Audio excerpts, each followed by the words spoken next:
তিনি মাৰ্চ চন্দ্ৰগ্ৰহণৰ ঠিক এই সময়ত 1 টকাৰ মুদ্ৰা এটা মনে মনে আপোনালোকে এই জেগাত ৰাখক। ঘৰত নহ'ব টকাৰ অভাৱ।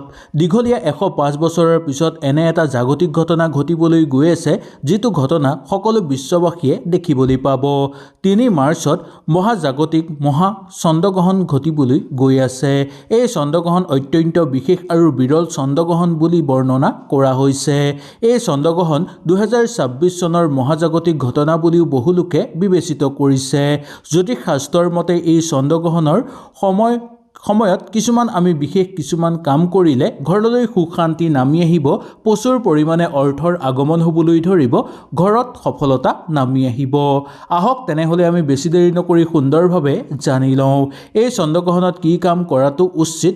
আজিৰ ভিডিঅ'টোৰ যোগেদি আমি জানিম। যদি ভিডিঅ'টো ভাল লাগে লাইক এটা কৰি আমাৰ মনোবল বঢ়াব আৰু আপোনালোকৰ বন্ধুবৰ্গৰ লগত শ্বেয়াৰ কৰি তেওঁলোককো উপকৃত কৰিব।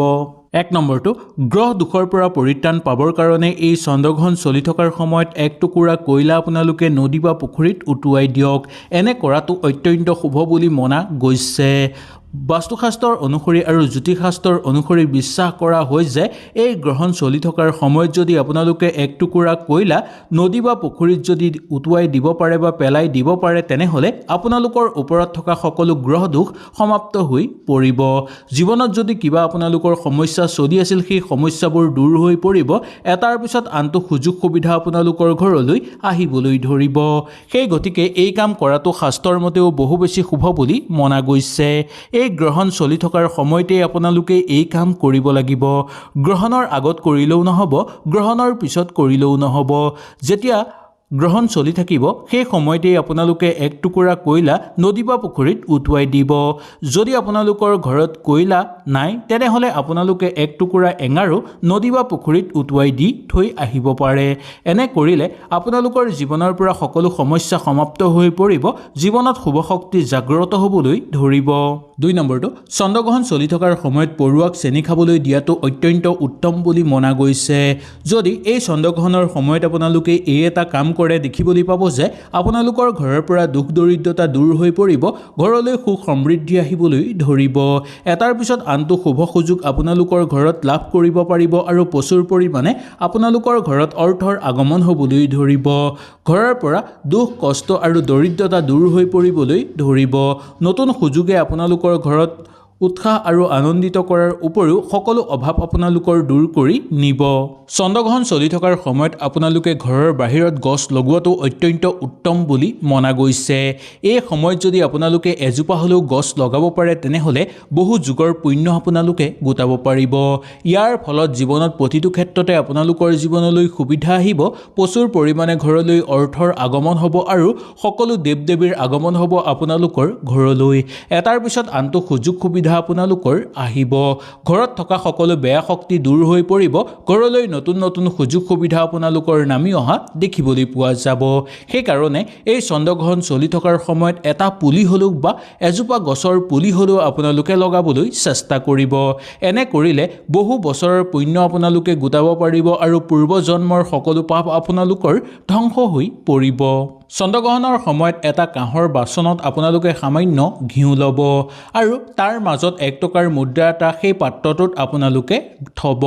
তাৰ পিছত পিছদিনা আপোনালোকে সেই পাত্ৰটোৰ সৈতে সেই 1 টকাৰ মুদ্ৰাটো কাৰোবাক যদি দান কৰিব পাৰে, তেনেহ'লে আপোনালোকৰ বহু বেছি পুণ্য হ'ব। যদি কাঁহৰ বাচনটো আপোনালোকে দান কৰিবলৈ বেয়া পাইছে, তেনেহ'লে 1 টকাৰ মুদ্ৰাটো কোনো দৰিদ্ৰ মানুহক দিব পাৰে, নাইবা কোনো ভগৱানৰ দান পাত্ৰটো আপোনালোকে সেই 1 টকাৰ মুদ্ৰাটো থৈ আহিব পাৰে। এনে কৰিলে আপোনালোকৰ জীৱনৰ পৰা দৰিদ্ৰতা দূৰ হৈ পৰিব, ঘৰলৈ অৰ্থ অহাৰ বাট মুকলি হৈ পৰিব আৰু ঘৰত সুখ শান্তি আৰু সমৃদ্ধি বৃদ্ধি পাবলৈ ধৰিব। ঘৰত চলি থকা সকলোবোৰ সমস্যা আপোনালোকৰ সমাপ্ত হৈ পৰিব, নতুন নতুন সুযোগ সুবিধা আপোনালোকৰ ঘৰলৈ নামি অহা দেখিবলৈ পোৱা যাব। সেই গতিকে এই চন্দ্ৰগ্ৰহণৰ দিনা আপোনালোকে এই 1 টকাৰ মুদ্ৰাৰ সৈতে এই কামটো নিশ্চয় কৰিব। এই চন্দ্ৰগ্ৰহণৰ সময়ত আপোনালোকে 11টা তুলসী পাত ল'ব আৰু 1 টকাৰ এটা মুদ্ৰা আপোনালোকে লৈ এখন চাফা কাপোৰত বান্ধি ল'ব। কাপোৰখন বগা হ'লে বেছি ভাল আৰু ৰঙা হ'লেও একো ক্ষতি নহয়। কোনো চাফা কাপোৰ এখনত আপোনালোকে 11টা তুলসী পাত আৰু 1 টকাৰ মুদ্ৰা এটা একেলগে বান্ধি ল'ব আৰু আপোনালোকৰ ঘৰৰ যোন জেগাত গোটেই দিনটো সূৰ্যৰ পোহৰ পৰি থাকে বা ৰ'দ পৰি থাকে সেই জেগাত সেই টোপোলাটো বান্ধি নিশ্চয় থ'ব। এনে কৰিলে আপোনালোকৰ জীৱনৰ পৰা সকলো সমস্যা দূৰ হৈ পৰিব। জীৱনত থকা সকলো কষ্ট অভাৱ অনাটন দূৰ হৈ পৰাৰ যোগ দেখিবলৈ পাব। প্ৰচুৰ পৰিমাণে আপোনালোকৰ ঘৰত অৰ্থৰ আগমন হ'ব। গ্ৰহণৰ কোনো বেয়া প্ৰভাৱ আপোনালোকৰ ওপৰত নপৰিব। কিন্তু এটা কথাৰ প্ৰতি লক্ষ্য ৰাখিব যে যেতিয়া চন্দ্ৰগ্ৰহণ চলি থাকিব সেই সময়ত আপোনালোকে এই তুলসী পাত নিছিগিব। চন্দ্ৰগ্ৰহণ লগাৰ আগতেই বা চন্দ্ৰগ্ৰহণৰ সূতককাল আৰম্ভ হোৱাৰ আগতেই সেই তুলসী পাত ছিঙি আপোনালোকে সুন্দৰভাৱে ৰাখিব। যেতিয়া চন্দ্ৰগ্ৰহণ আৰম্ভ হ'ব সেই সময়ত 11টা তুলসী পাত ল'ব আৰু 1 টকাৰ মুদ্ৰা এটা এখন চাফা কাপোৰত বান্ধি আপোনালোকৰ ঘৰৰ যোন জেগাত সূৰ্যৰ পোহৰ পৰি থাকে সেই জেগাত আপোনালোকে ৰাখিব পাৰে। এনে কৰিলে আপোনালোকৰ মনৰ সকলো অভাৱ দূৰ হৈ পৰিব আৰু মনৰ সকলো ইচ্ছাও পূৰ্ণ হৈ পৰিব। চন্দ্ৰগ্ৰহণৰ সময়ত নদী বা পুখুৰীত একমুঠি কলা তিল পেলাই দিয়াটো অত্যন্ত শুভ বুলি মনা গৈছে।